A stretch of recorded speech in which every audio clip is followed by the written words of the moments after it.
In the Murmansk region, Russian President Putin visited the construction center of the Novotech-Murmansk offshore superinstallation. President Vladimir Putin took the opportunity to accuse NATO member Poland of harboring territorial ambitions in the former Soviet Union. He stated that any aggression against Belarus, a close ally and neighbor of Russia, would be perceived as an attack against Russia.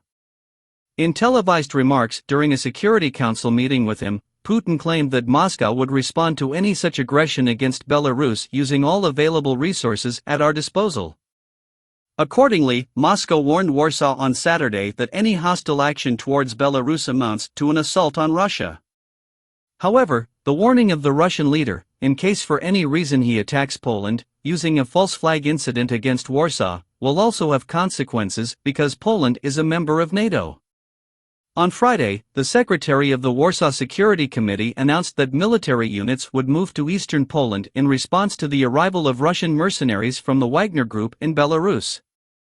Quoted by the Polish PAP state news agency, the secretary stated that Poland has no intention of expanding into Belarus. Putin also made a statement, stating that the western part of Poland had been given to the country by Joseph Stalin during his Soviet leadership. Furthermore, Putin hinted that Russia would not let the Poles forget this fact.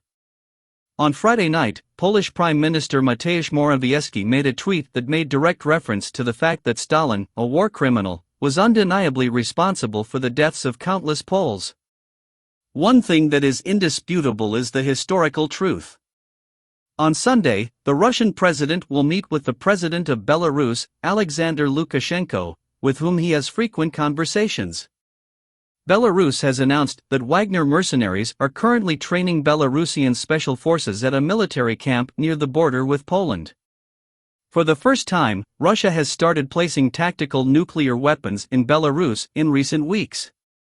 As a result, the ambassador of the Russian Federation in Poland will be summoned to the Ministry of Foreign Affairs.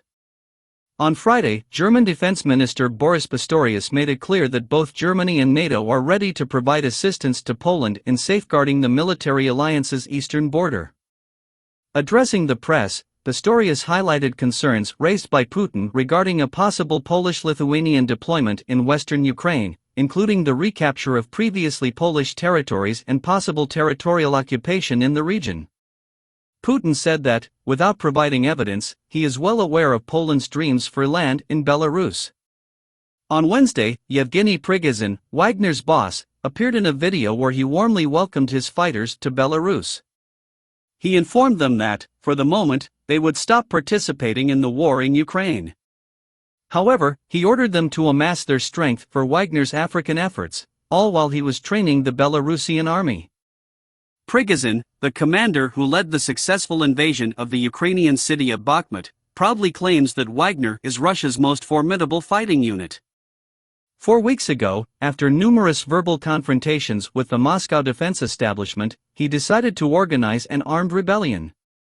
This mutiny resulted in an agreement that allowed Wagner's soldiers, including many who were conscripted in prison, to move to Belarus if they so wished. If you like this type of news, subscribe to our channel and activate the notification bell so that YouTube sends you alerts when we publish a new video. And for today, we finish our report. We await your comments in this regard. And until the next show.